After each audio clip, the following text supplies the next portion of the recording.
Bismillahirrahmanirrahim.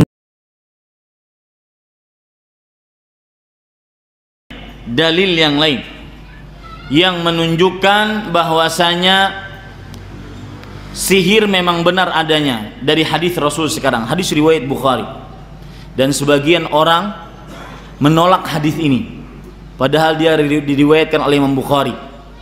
Kenapa? Karena katanya dia menilai agama dengan perasaan. Inilah susahnya, Pak, menilai agama dengan perasaan. Makanya dakwah salaf itu mendidik umat dengan dalil, figurnya dalil, bukan figurnya manusia. Ingat itu baik-baik, bukan figurnya ustadz, bukan figurnya kiai, figurnya dalil. Ada dalil kita kerjakan, tidak ada dalil kita tidak kerjakan, ya. Itu dakwah salaf, mendidik umat dengan dalil. Kalau seandainya dakwah yang lain-lain mendidik umat dengan perasaan, mendidik umat dengan perasaan, akhirnya kalau seandainya ada ustadznya berpoligami langsung dijauhi. Kenapa? Karena didik umat dengan perasaan, bukan dengan dalil. Ya, ini Bapak Ibu saudara-saudari yang dimuliakan oleh Allah Subhanahu wa taala. Kita mendidik umat dengan dalil. Kalau ada dalilnya sahih kita terima. Seperti riwayat Bukhari, Aisyah radhiyallahu anha bercerita, "Suhiran Nabiyyu sallallahu alaihi wasallam hatta innahu la yukhayyalu ilai annahu yaf'alu syai' wa ma fa'alahu." Nabi Muhammad sallallahu alaihi wasallam pernah kena sihir, sampai-sampai dikhayalkan kepada beliau, dan ini sihir tingkat tinggi. Karena tidaklah Nabi mendapatkan ujian kecuali ujian yang paling berat. Karena Rasul sallallahu alaihi wasallam sendiri yang mengatakan bahwasanya asyaddun nasi bala'an al-anbiya thummal amthalu fal amthal. Artinya manusia yang paling berat ujiannya adalah para nabi. Makanya ketika Nabi mendapatkan ujian kena sihir, maka sihir tingkat tinggi. Ini pelet guna-guna santet yang sangat tinggi. Bagaimana yang sangat tingginya? Hatta innahu la yukhayyalu ilaih, sampai dikhayalkan kepada beliau bahwasanya annahu yaf'alu syai' wa ma fa'alahu. Bahwasanya beliau dihayalkan kepada beliau mengerjakan sesuatu, beliau sudah mengerjakan sesuatu padahal beliau belum mengerjakannya. Jadi contoh, ketika beliau ingin menggauli istrinya, baru sampai pintu rumah, kayaknya sudah deh tadi ini, akhirnya nggak jadi. Dan ini tersiksa sekali, tersiksa orang yang seperti ini, ya.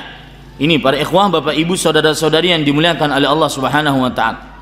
Wa ma fa'alahu, padahal beliau belum mengerjakannya. Sampai akhirnya beliau berdoa kepada Allah. Ini lihat, ya, kalau Nabi Muhammad SAW yang menyihir beliau ditunjukkan oleh malaikat di dalam mimpi beliau, kalau kita siapa yang nunjukin? Maka jawabannya saya katakan tadi, setiap sihir pasti ada buhul-buhulnya, ada amaliyahnya, ada syarat-syarat yang dia kerjakan. Itu pasti. Sampai kepada Rasulullah SAW, beliau bercerita, lihat cerita beliau dalam hadis yang sama, ja'ani rajulan fajalasa ahaduhuma 'inda ra'si wal akharu 'inda rijlayya. Artinya, dua malaikat datang kepadaku. Waktu itu aku lagi berbaring rebahan, yang satu di sisi kepalaku, yang satu pada kedua kakiku. Thumma qala ahaduhuma li sahibihi, satu malaikat berkata kepada temannya, ma waja'ur rajul, orang ini sakit apa? Menunjuk kepada Nabi Muhammad sallallahu alaihi wasallam. Yang malaikat yang satu menjawab, matbub, artinya kena sihir. Makanya Rasul sallallahu alaihi wasallam diolok-oloki oleh orang-orang kafir Quraisy itu dua, tukang sihir dan orang yang kena sihir. Dua-duanya kena. Jadi maju kena, mundur kena. Tukang sihir itu juga gelar untuk Rasulullah, dalam bahasa Arabnya sahir atau mashur, orang yang kena sihir. Tetapi ingat, orang-orang kafir Quraisy sampai detik ini tidak pernah mencela Rasul sallallahu alaihi wasallam dari fisiknya. Fisik yang sempurna, wajah yang sangat luar biasa ganteng.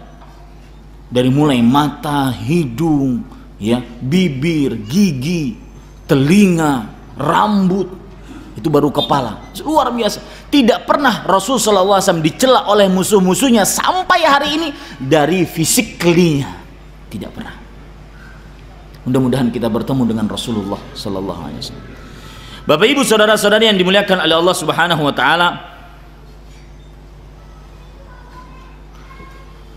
Kemudian malaikat ada menjawab. Saya kalau berdoa tentang bertemu dengan Rasulullah langsung terenyuh karena ada hadis Rasul sallallahu alaihi wasallam yang bersabda tentang itu, wadittu an alqa ikhwani, aku ingin bertemu dengan kawan-kawanku, kata Rasul sallallahu alaihi wasallam. Kemudian para sahabat bertanya, awalasna ikhwanak ya Rasulullah, bukankah kami adalah kawan-kawanmu wahai Rasul sallallahu alaihi wasallam? Kemudian Rasul sallallahu alaihi wasallam menjawab, antum ashabi, kalian adalah sahabat-sahabatku. Ikhwani qaumun amanu bi wa lam yaru, kawan-kawanku adalah orang-orang yang beriman kepadaku dan mereka belum pernah melihat wujudku. Kita beriman, kita bersyahadat asyhadu anna Muhammadar Rasulullah, sunnahnya kita perjuangkan, bahkan dengan jiwa dan raga kita kita perjuangkan sunnahnya. Kita beriman padahal belum pernah melihat Rasul sallallahu alaihi wasallam. Makanya saya katakan kepada siapa saja yang menuduh kami yang tidak mengerjakan memperingati hari Maulid Rasul sallallahu alaihi wasallam, dituduh orang-orang yang tidak cinta kepada Rasul sallallahu alaihi wasallam, demi Allah saya akan tuntut mereka nanti pada hari kiamat di hadapan Allah Subhanahu wa taala. Wallahi tidak ada dari diri kita, dari harta kita yang lebih berharga dibandingkan kehormatan Rasulullah sallallahu alaihi wasallam.